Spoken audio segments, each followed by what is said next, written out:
Over 80% of a company's environmental and social impact comes from its supply chain.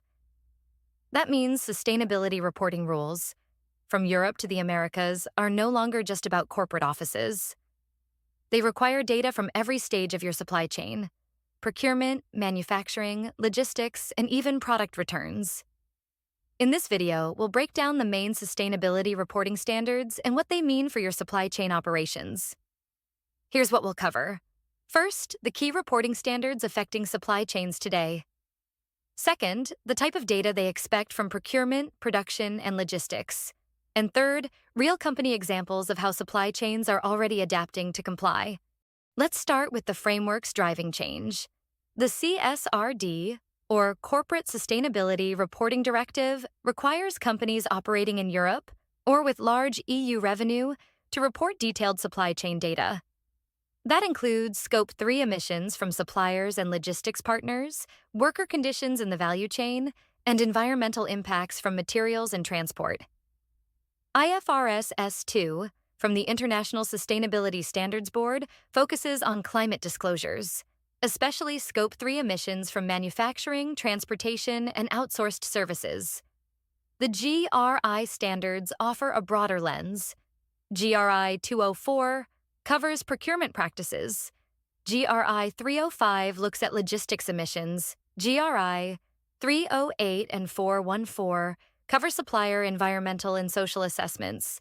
And GRI 301 tracks materials used in manufacturing. In the U.S., the SEC climate disclosure proposal would require companies to report climate-related risks and emissions, including supply chain Scope 3 data when material. And the CSDDD, the EU's due diligence directive, takes it further. It's not just about reporting. It mandates active due diligence to address human rights and environmental impacts across the entire value chain. Here's what these standards mean in practice, and how to capture the right data for reporting. In procurement, you may need supplier ESG certifications, audit results, and emissions data for purchased goods and services. To make this possible, adapt RFPs and contracts to request ESG data, like carbon footprints, social audits, or certifications.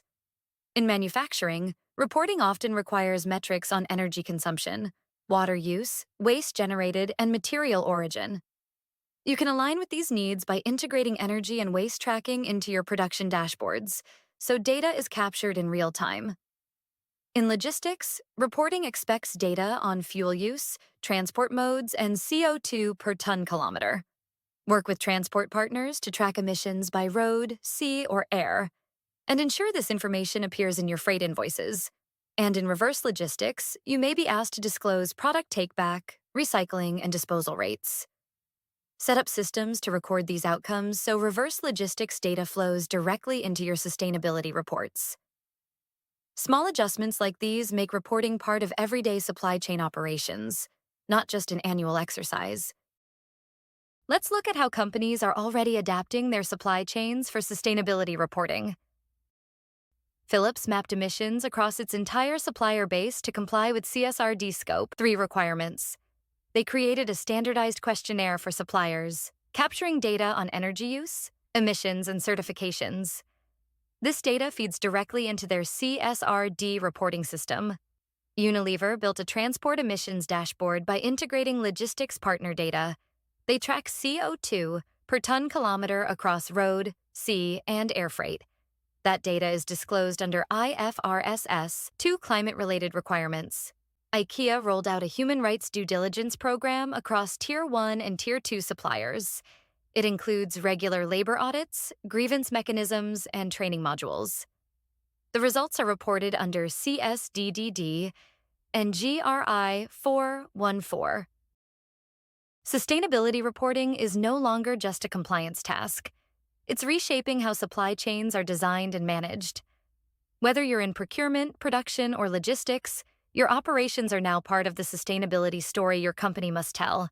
Start mapping your data sources today, so when reporting season comes, you're ready.